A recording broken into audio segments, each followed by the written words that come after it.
Peace. This is a meat and potatoes sorcery production starring myself, the Water Alchemist, and today's topic for the occult family is lucid dreaming and spellcasting. Now, as many of you know, lucid dreaming is where you have a dream, but you're able to control it. So, in order to test and to see if you're lucid dreaming, as I said, do something fantastic that you know in your right mind that you cannot do in your conscious or so-called third dimensional reality. Try, as I said, acts of strength, or you can even try levitation, floating off the floor. This is how you know that you're lucid dreaming. Now, here are some techniques I'm going to offer you and tell you some things that many people will not talk about, but your mentor will do that for you. The first thing is that I will put up a sigil in the community page. This sigil basically will help you when you go to sleep and dream. And the key to any sigil is that you put it in your mind and then you seal it, and then it goes to your unconscious, and your conscious mind gets out the way. They let the unconscious do what it has to do, and then you can take control. So with that, once you're in a lucid dream, what you do is you, at that moment, once you take control of the dream, you activate the sigil and you envision the sigil, but it's bright or illuminated or even like in flames. Because remember, the unconscious mind will respond to symbols, and you could take that symbol over to your dream. Now, here's the thing that many people don't talk about. You can do spell casting in there, and 9 out of 10 it will have a better effect. So you can do evocation, and by evocation you can invoke certain spirits to come to you. Now, the good thing about when you have a lucid dream is that all things are possible because you control that reality. So evoking a spirit or an angel or a demon, you can see them in your dreams.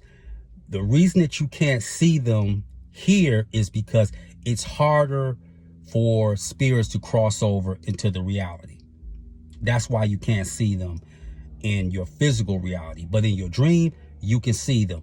And the thing is, don't have any preconceived notions of how a spirit or a demon should look. It will manifest according to what makes you comfortable. So don't have any preconceived Abrahamic notions.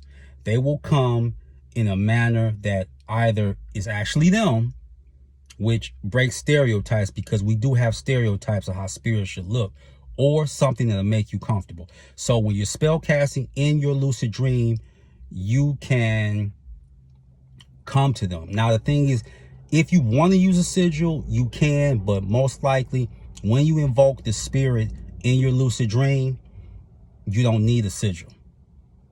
You don't. So you can do that. And the key is, don't jump ahead of yourself. Try to work on the practice of lucid dreaming for at least 3 months. Keep a dream journal. In other words, any dreams that you have, don't put other spells with it. This should only deal with your dreams. So have a dream journal and then write down everything that happens.